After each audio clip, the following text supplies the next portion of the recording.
What is going on, everybody, and welcome back. If you don't already know who I am, my name is Carlos, and today we got a few things planned for the Mach 1. So as you can see, I went ahead and removed the front tires from the Mach 1 so that we can actually lower the car about half an inch, and I'll explain later why I want to do this. But before we get to that, I actually wanted to go ahead and open up my very first fan mail, and this is actually from a subscriber. So in the note that he sent, I'm just kidding, I don't get fan mail, but about a few weeks ago, one of my good friends sent me a message saying, "Hey dude, my fraternity is selling shirts, would you like to buy one and support?" And I was like, I'm not a big fan of fraternities, but you're a good friend of mine, and if you support me, I'll go ahead and support you. So about 2 weeks passed, and he finally shipped out my shirt, and today I finally received it. So I'm pretty excited to go ahead and open this up and see what it is.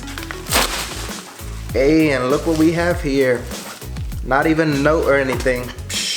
But as you can see, this is how it looks like. This is the front, UNT Sigma Lambda Beta. I don't even know what that means, but repping from Beta Land, coast to coast. So since I moved from Texas, I guess this will be a little reminder, and it's pretty awesome, pretty sweet. I've never been on a frat, so this is kind of exciting, and I'm pretty happy to be supporting one of my good friends, so happy about that. So let's go ahead and try this on. Ooh, very nice. It's actually pretty soft. Good job. Well worth the 20 bucks. And I guess I'll be repping Sigma Lambda Beta from 1,000 miles away.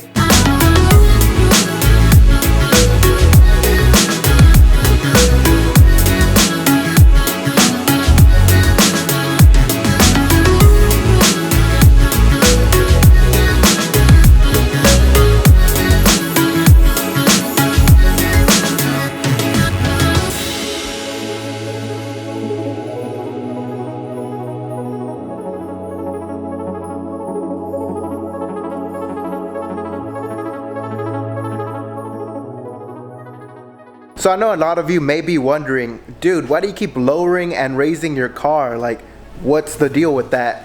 And honestly, there's a simple explanation for that. So the first time that I lowered my car on the Raceland coilovers, it was way too low, and I had to raise it up due to alignment issues. But after I raised it up, I noticed one thing. The stance of the car was not where I wanted it to be. So on these new edge Mustangs, the front tends to rise a little bit higher than the back, and that kind of makes it look a little bit wimpy. So if you really want that aggressive look, and I'll go ahead and put pictures of my car so you can know exactly what I'm talking about, but if you really want that awesome stance, you really want the front to be a whole lot lower than the rear. That way it gives it kind of an angled look, and it looks super awesome. So that's exactly what I did with my Mach 1. So previously I had to lower it back and forth because of alignment issues, but now I went ahead and dropped the front about half an inch, and that should give me enough clearance to where it won't rub, and at the same time it gives it that awesome stance. So I'm excited to see how it looks after it settles down, and I'll keep you guys updated. I don't think I mentioned this, but I got the Gopro Hero 5 a few days ago.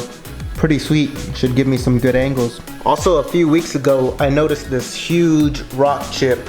I've been kind of laying this off for a few weeks now, but I finally bought the Windshield Repair Kit, and I just bought this at Walmart for like 10 bucks. So I'm hoping that'll fix this up and prevent any future issues. So I have the GoPro strapped to my head right now, and I honestly feel kind of funny.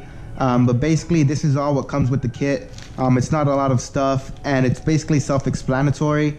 There are instructions that come with the kit, and it's not hard at all. Like I said, you can go to your local Walmart and buy this for 10 bucks, and it does do the job. I'm not gonna go ahead and go into huge detail because, like I said, there are instructions, and Google is your friend. I mean, if you ever have any questions, I'll be happy to help you in the comments, but it's not hard at all, and it'll take you probably about 10 minutes. So let's go ahead and get started.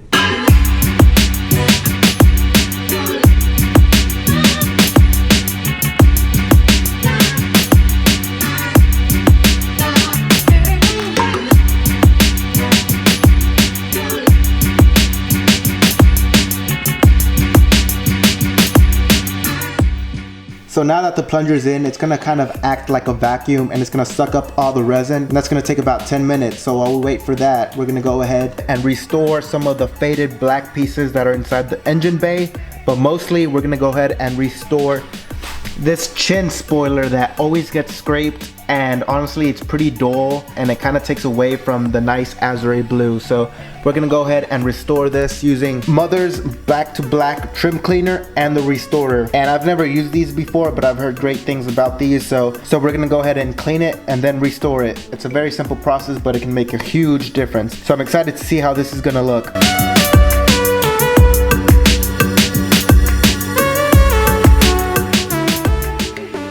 So I've only applied the cleaner to the shaker, and you can already see the toothbrush that's going from white to black, and that's crazy. I've only cleaned this outer piece, and man, it's already making a huge difference.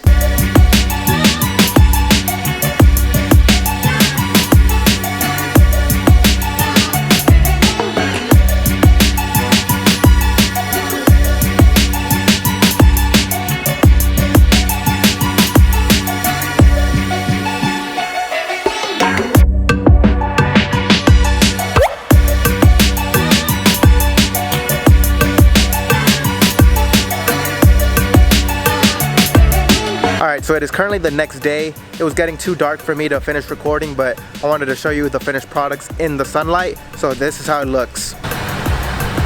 So as you can see, the lip came out really good. I applied the Mother's Back to Black a few times after I finished recording, and it came out super good. The hood scoop did as well. Even the trim around it came out really good, and I'm actually really quite happy with the results. The windshield, however, didn't come out as good as I wanted it to. So if you run your hands over, you can definitely see that it did seal up, but you can still see the spider webs, and honestly it's a little bit annoying. But overall, it's not a big deal. It was only 10 bucks, and I can always reapply it and buy other ones, since I do have to fill up this one and a few minor ones that are still here, but not a big deal. Something for the future though. And the stance is looking awesome. So right now we're kind of at an inclined hill where it's going downwards this way. But you can definitely see how good it looks right now. I mean, look at that wheel gap. That is absolutely perfect. So overall, I'm pretty happy with everything. The windshield repair could have gone a little bit better, but it's alright, not a big deal. But that's where I'm gonna go ahead and end this video. So thank you so much for watching. Don't forget to drop a comment and let me know what you guys thought. Make sure to give me a huge thumbs up and make sure to subscribe. And I got some big plans for this week. I have a package coming in today, so that's pretty exciting. So you want to stay tuned and keep up with the episodes. And until then, I'll see you on the next episode. Peace!